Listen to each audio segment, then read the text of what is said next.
again, outside of Philadelphia, that's why they think AJ's getting traded. Well, I mean, if Albert Breer is correct, who's a pretty damn credible guy, that AJ's camp is now shopping him. Does Albert still do the Monday morning quarterback piece like that Pierre King started? Yeah. He took that over. Yeah, Albert's great. Yeah, he's not. That's what I mean. So if he's right, which I think he is, that AJ's camp is asking around. I mean, if the guys, it walks like a duck, it quacks like a duck. I mean, it's a freaking duck. It probably is a duck. Yeah, exactly right, man. I mean, there's a lot of smoke here, Normally that means there's you've said that saying different than what I've heard it. If it walks like a dog, it barks like a dog, it probably has fleas like a dog. There you go. That's a good one too. It's the same thing, but different animal.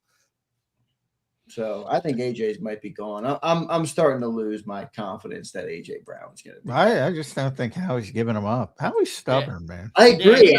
I don't think so either. But if AJ Brown wants out as bad as it appears AJ Brown wants out, I mean, I don't know. What do you do? I'm the jerk here. You shouldn't have signed the contract then.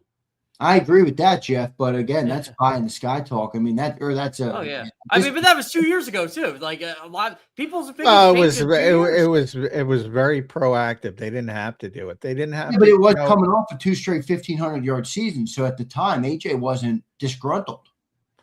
No. Plus, they were paying DeVonta, so you couldn't have AJ behind DeVonta. It creates like all these things create issues. Well, wasn't AJ frustrated in 23 too, or am I just losing it again?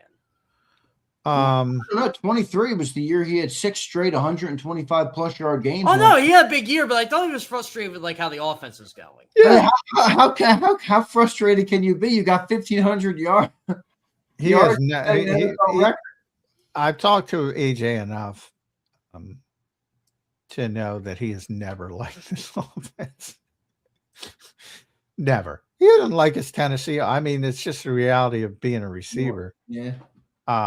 In a run-first offense.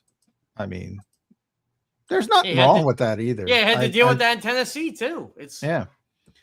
I've had that discussion with him multiple times about him being with Derrick Henry and Saquon Barkley, and it's like, dude, it's. I'm sure AJ Brown's looking at Devontae Adams going, man, that old man's catching touchdowns and doing this and doing that. And I'm here playing in a risk-averse system.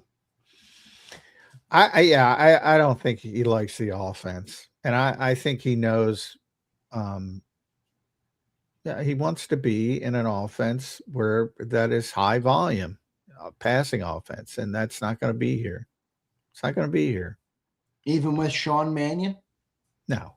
It's got to do with the quarterback, and it's not. You know where he should go to be satisfied? The Vikings. He can go play with JJ McCarthy if they. Well, they already have they already have a great receiver. Nobody can. Who's be great. Mad, by the way? Yeah, well, nobody can be great with JJ McCarthy throwing the football. You can't be great without the greatness of others. That's my favorite Nick quote. There you go. I am. See, people are going to jump on the Jalen and say, McMullen. No, he's a certain style. I'm not comparing him to JJ McCarthy, but what he is not is a high volume thrower. He's not Matthew Stafford. He's not Joe Burrow, but he wins football games doing exactly the way he does it. He's a very good quarterback, but the high level receivers that want numbers, and they all do, they would prefer to be in a different style of offense so they can get their numbers. Yeah. I don't know why it's so hard for people to understand. But people are gonna laugh if like Jalen has another 3-4 good years of football in them and they win a lot of games and there's gonna be a Hall of Fame case. He does, by the way. Yeah, exactly. And then there's gonna be a Hall of Fame case for him someday, and someone's gonna laugh, man, how did AJ Brown not want to play with this guy? Or how did AJ Brown not? It's a funny pendulum, though. It's like you would think the more you pay somebody, all right, well, they're gonna do what your business wants them to do. But it's actually not. The more you pay somebody, it's like the more power they oddly get. You know, the guys making $2 million they can't bark at all. But you start making 30, and it's like you'd think that they would shut up because the team has paid. And one thing I've always agreed with AJ is you pay me a lot of money to put up yards and touchdowns, and not doing that. We pay you a lot of money. I want to live up to my end of the deal here. The Eagles pay him a lot of money to contribute to the team to win a lot of football games. Yeah, exactly. And he's a good football player. He's a great football player. Not solely for the yards, but I get that's what he wants. So I don't know. Well, it's a weird culture, didn't it? I'm freaking AJ'd out. I really am. I am AJ'd out. I hope he's back, but I don't at this point, whatever. It is what it is. I mean, if he's gone, then you got to keep moving and build your team in other ways. I mean, it's not the only way to win. And by the way, you can build your team in other ways. You don't have to replace. You're not replacing him. Yeah, but John, it's fair to point out that this team has never had this level of success, as you point out often in the last 4 years. And that started when A.J. Brown showed up. It didn't start when Sirianni and Hurt. Now, they had a good first year together. They started 2-5 and won 9 games. They had a surprising first year together. But when A.J. Brown showed up the next year, that's when things took it to another level. That's when this team became a perennial Super Bowl contender every single year.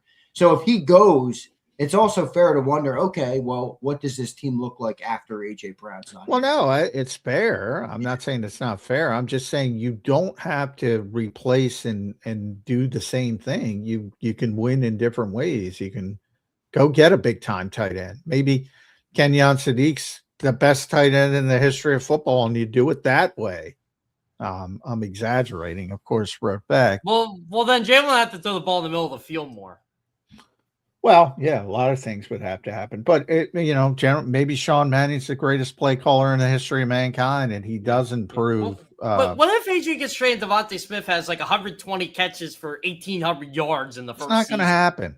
It's not going to happen because they're not a high volume throwing. Well, yeah, they're not. Yeah, they're just not a high volume team. So because people have made that's what happened with Jackson Smith and Jigba nobody knew JSN was JSN until DK Metcalf left. And, he became the NFL Offensive Player of the Year. He won that, right, Jeff? Did he win Offensive Player of the Year? I believe he did. I think he did. Either way, okay, so here's some advice I'll give. Look, I'm not a football expert here, but draft an Ohio State wide receiver if A.J. Brown's gone.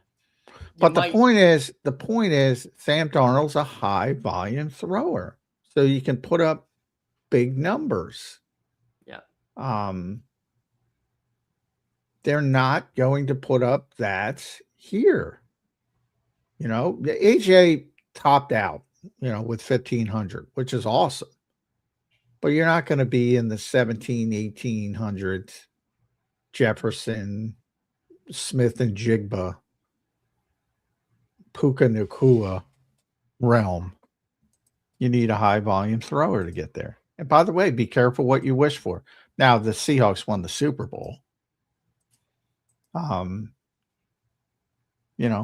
oftentimes when you throw the ball a lot, you don't win as much.